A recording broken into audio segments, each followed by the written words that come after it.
कशी आता तब्येत? बरी आहे आता.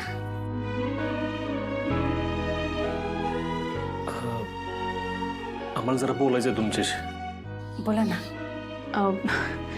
आम्हाला प्रसादला काही प्रश्न विचारायचे होते, पण तुम्ही प्लीज गैरसमज करून घेऊ नका. गैरसमज का करून घेऊ पोरी? तुम्ही जे करणार ते सगळं चांगलंच करणार याची खात्री आहे मला. विचारा काय विचारायचं ते. प्रसाद, हा फोटो तुझ्या खिशात सापडला. हा फोटो तुझ्या खिशात कसा काय आलाय सांगशील का? आई बाबा,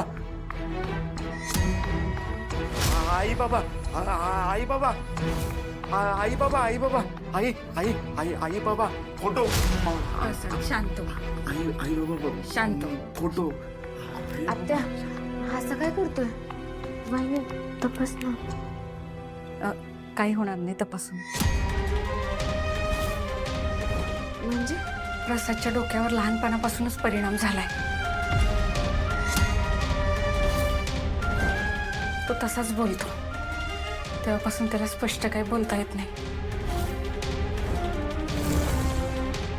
हे काय बोलताय तुम्ही? खरं ते बोलते पोरी. प्रसादचा मेंदू लहानपणापासूनच नाजूक आहे.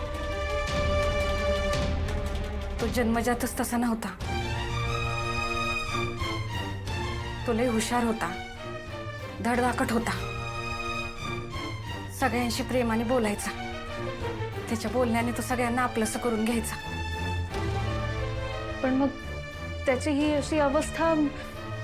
सांगते. तुम्हाला आमच्या सासूबाई माहीत असतील, रंभाबाई. त्यांच्या लेकाने 2 लग्न केली. पहिल्या बायकोचं नाव सरलाबाई. त्यांना 2 मुलं झाली होती, सत्या आणि शशिकांत. त्यानंतर त्यांचं निधन झालं. मुलांना आई मिळावी म्हणून माझ्याशी लग्न केलं. पण मी गरीबा घरची. माझ्या सासूबाईंना मी आवडत नव्हते, म्हणून त्यांनी मला त्रास द्यायला सुरुवात केली. पण आमचे माझ्यावर आणि प्रसादवर लई प्रेम करायचे. हे कोणालाच आवडत नव्हतं.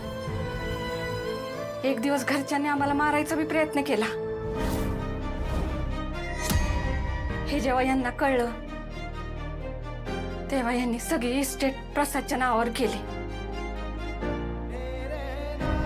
आणि सत्यजित आणि शशिकांतला इस्टेटीपासून लांब ठेवलं.